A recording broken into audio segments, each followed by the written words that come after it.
ছোটবেলা থেকে আমি একটি সহজ সরল ছিলাম। তেমন একটা ভালো কিছু বুঝতামও না, আবার খারাপ কিছু বুঝতাম না। সবাই আমাকে যেভাবে যেটা মনে চায় বলতো, আবার করতো আমার সাথে। পদে পদে ঠকেছি আর শিখেছি। তবে ঠকার পেছনেও একটা জিনিস আমার জীবনেও ভালো উন্নতি হয়েছে। মানে আমি বুঝতে পেরেছি পৃথিবীর মানুষগুলা কিরকম। আসলে আপনার সাথে খারাপ কিছু না ঘটলে আপনি কখনোই পৃথিবী সম্পর্কে, জীবন সম্পর্কে কখনোই ধারণা করতে পারবেন না যে জীবনটা কেমন। সাথে যে ঘটনাগুলো ঘটেছে, আমি চাই না পৃথিবীর কোনো মেয়ের সাথে এরকম কোনো ঘটনা ঘটুক, আর আমিও চাই না এটা আমার সন্তানের সাথেও ঘটুক। আমি আমার সন্তানের জন্য সবকিছুই করতে পারি, এমনকি নিজের জীবনটাও দিয়ে দিতে পারি। হয়তোবা সব মা বাবাই চায়, কিন্তু আমি সব মা বাবার মতো না, আমি আবার একটু অন্য ধরনের। কাল ছিল আমার একমাত্র সন্তানের জন্মদিন। ওর জন্মদিন হইলে ওর থেকে বেশি খুশি লাগে আমার, আমি কেন জানি না বলাও ভুল হবে, জানি অবশ্য। পৃথিবীতে ও যখন আমার কোলে এসেছিল, মহান আল্লাহ তাআলা যখন ওকে আমার কোলে পাঠিয়েছিল, সেদিন আমি এত বেশি ওর হাসি মাখা মুখটা দেখে এরকম খুশি আমি আর জীবনে কখনোই হই নাই। আসসালামু আলাইকুম সবাইকে, আশা করি সবাই অনেক ভালো আছেন। আলহামদুলিল্লাহ, আমিও আপনাদের দোয়ায় অনেক অনেক ভালো আছি। আজকের ভিডিওটা অনেক বেশি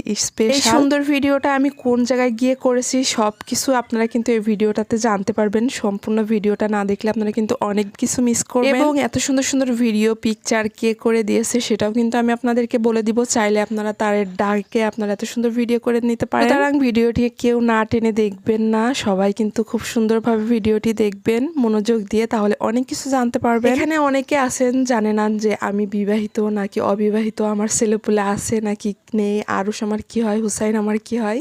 সো আমি আজকে আপনাদেরকে বলে দিচ্ছি। আরুষ আমার ভাগ্নে হয়, আমার বোনের ছেলে, একমাত্র বোনের একমাত্র ছেলে।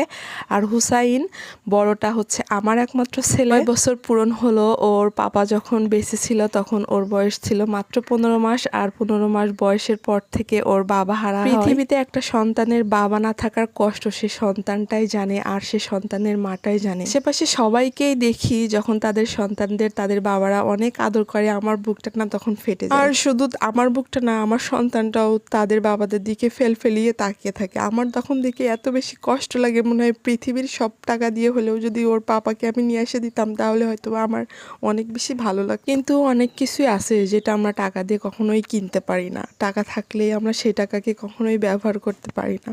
বাপ হারা সন্তানটাকে নিয়ে 9টা বছর পার করে দিলাম আমি একা নিজ হাতে, কখনোই কারো সাহায্য ছাড়া। সবাই যারা আসছে আমাকে সাহায্য করতে, তারা কোনো না কোনো স্বার্থের জন্য আসছে। তাদের স্বার্থ ফুরাই গেলে তারা আবার চলে গেছে। কখনো কেউ ভাবেনি যে এতিম একটা সন্তানের মাথায় হাত দিয়ে সারা জীবন পাশে থাকলে তার কতটা ভালো হবে, বা আমার সন্তানের কতটা ভালো হবে।